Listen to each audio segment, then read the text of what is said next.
Clooney quote, has he wiped the blood off the knife yet? I mean, that is unbelievable. He is saving democracy by stepping. You assassinated, in a political sense, Biden.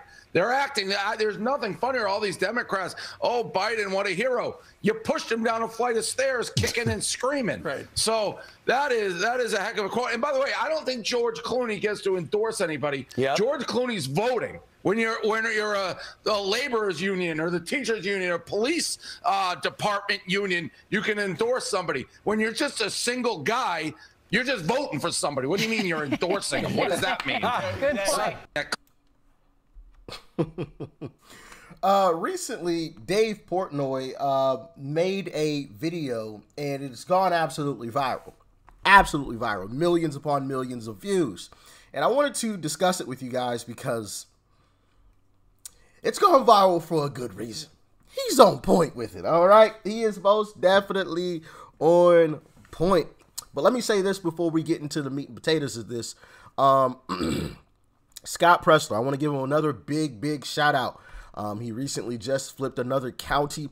If you guys want to contribute in any kind of way, get in contact with Scott Presler. He'll direct you to wherever or however you can help.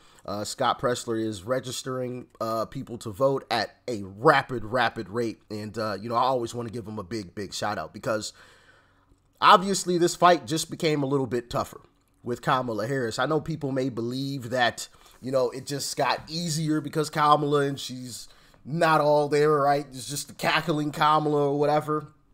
No, it became a little bit tougher because let me tell you something.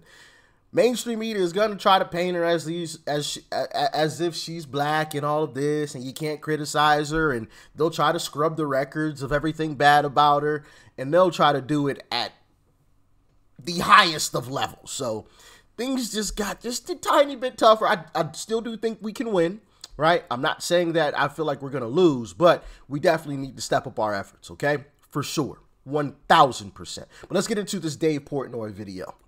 Okay, I got to do another rant here. And I'm going to get, hey, pizza man, stick to pizza. Hey, sports guy, stick to sports. People are sending that. Hey, shut up, you're dangerous.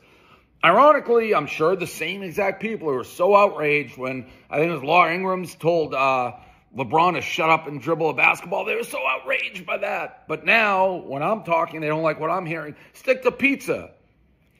If you're an American citizen, you care about this country, you're always allowed to talk about what's going on in this country. So those people who are telling me, Democrats of all people, who are always the most intolerant, which is crazy, the extreme left, when they don't like what you're saying, it's suddenly shut up, no debate. So you shut up. Now here's this rant. Again, I'm a libertarian. I'm very much pro-choice. I don't agree. I'm not religious really at all. So there's a lot on the right I don't agree with. But I hate the left. I hate the extreme left. And they are reminding me why I cannot vote for them. And I cannot vote for Kamala. Because not even that they're trotting out Kamala now and they whacked Joe Biden just like I said they were going to. They trotted him out for the debate. The fact that they've hid for years that he was a head of lettuce from the American public. It's not that they go and say, hey, all these videos that the American people see of Joe Biden literally having a dementia moment and being out of it, deep fakes, not real. And then they just reverse course and literally force him to resign by threats. Who knows what they said to him behind doors or what package they came up with. Pelosi, Obama, Clooney, all pushing this old man down a flight of stairs. Forget all that. They did it fine. They hijacked democracy. No other way to say it. You know, Kamala, newsflash, ran for president in 2020. You know how many votes she got? Zero. She was so disliked and such a bad candidate, she didn't make it to the first fucking primary. And I guess she's never going to have to get a real vote. Hey, he's speaking some facts, man. Democracy. But, we're just going to push Kamala out there, instead of letting you guys decide who you want to be your nominee in the Democrat Party. Take Kamala. Yeah, I like that idea. F what you have to say about it. Really? I thought they were all about democracy, though. You know, the people voting. You know, the same way that Joe Biden was democratically elected, even though they pulled some shenanigans with that, which is why RFK Jr. is running as an independent. And I put that in air quotations because he's not an independent. RFK Jr. is a Democrat. I think some people have forgotten that fact. He started his campaign running as a Democrat, but then started running into roadblocks. I can't remember where it was. Maybe Virginia. For some reason, Virginia is popping up in my head. But one of the states on the East Coast, you know, some of the Democrats from the state changed the rules so that like any candidate running in the primaries could not step foot in that state. And if they did, the delegates would go to Joe Biden. It's just like, what? What kind of rule is that? The Florida Democrats just said, no, we're not even having a primary, you know, forget about it. RFK Jr. was like, okay, all right, y'all tweaking. I'm just going to run that as a independent, even though he's not independent. And you see that play out in a lot of the polls as well. When it's simply Trump versus Kamala, or when it was Trump versus Biden, right? Trump's lead was, you know, 3, 4, somewhere in there typically. Sometimes in some polls it was a lot higher. But then when you add RFK Jr. in, Trump's lead always received a bump. And that's because people know RFK Jr. is a Democrat. And Republicans know that as well. Like, he's a Democrat. Just because he's running as an independent doesn't really mean anything. So yeah, the party that screams democracy just kind of destroyed democracy a little bit in a way. But, I mean, what's new? This is what they always do. A bad candidate. She didn't make it to the first fucking primary. And I guess she's never going to have to get a real vote because she's been handpicked on purpose by the people who have been running Joe for the last 2 or 3 years. Now they're going to try to run her and trot her out. It's disgusting. It's a hijacking of democracy. They knew Joe wasn't fit before, and they waited. Fine. All that, fine. Take it with a grain of salt. For the Democrats, like a Rob Reiner, this is the tweet I saw of Rob Reiner that just sent me off. Democracy is saved. Kamala's running. And all these people now, Kamala, AOC, you just said it was a coup 3 days ago, AOC. Now, Kamala. The Democrats and the left, the way they on our face and tell us it's 80 and sunny is so infuriating. Just admit you hijacked democracy.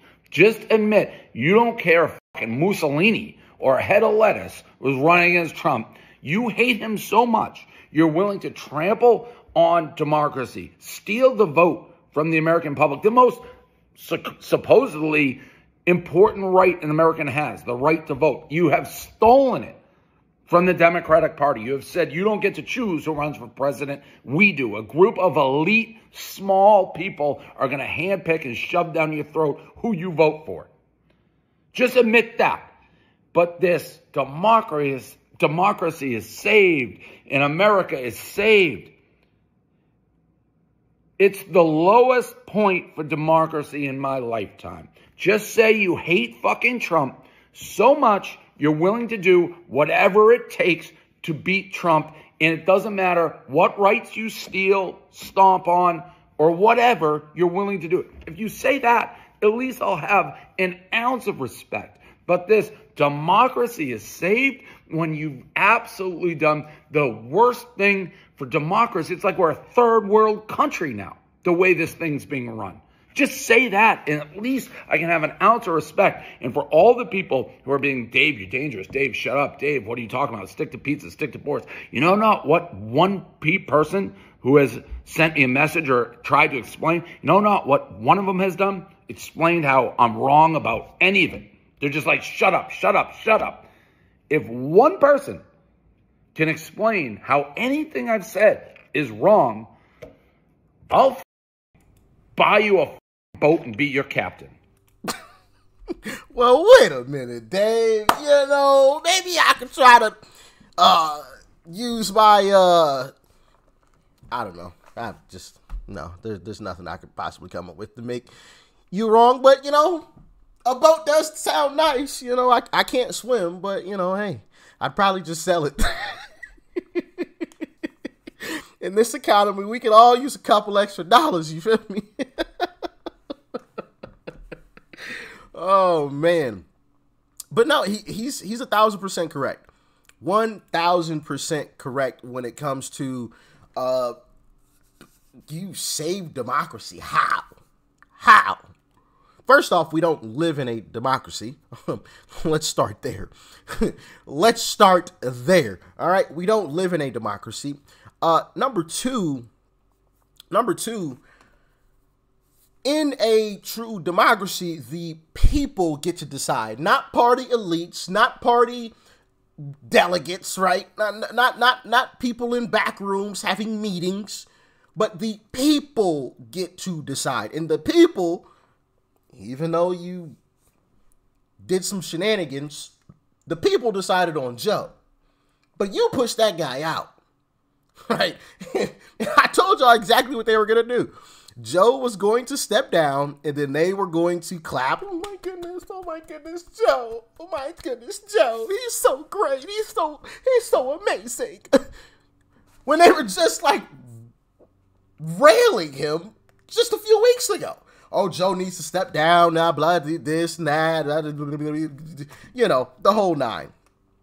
But I do want to highlight Scott Pressler once again and show you guys where you guys can go as well. Right here. This is his website right here as well. Okay. This is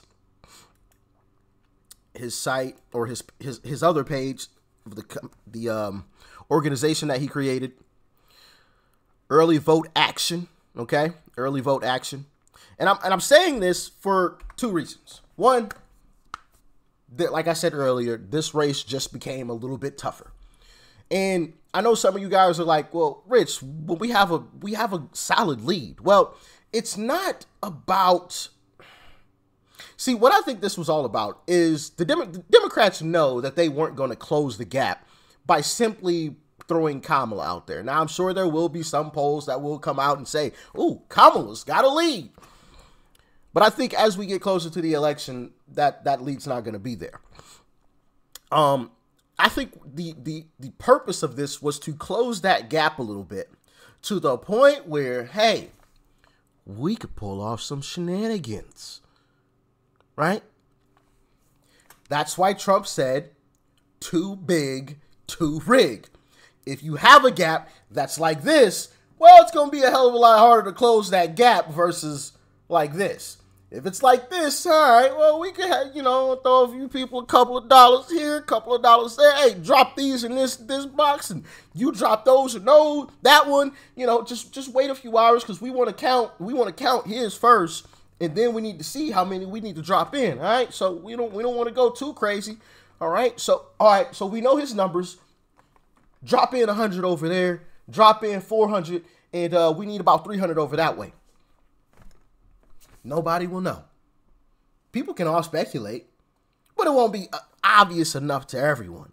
But if it's like this, you're not closing that gap without too many people. There's going to be a crack somewhere if you try to attempt it, right?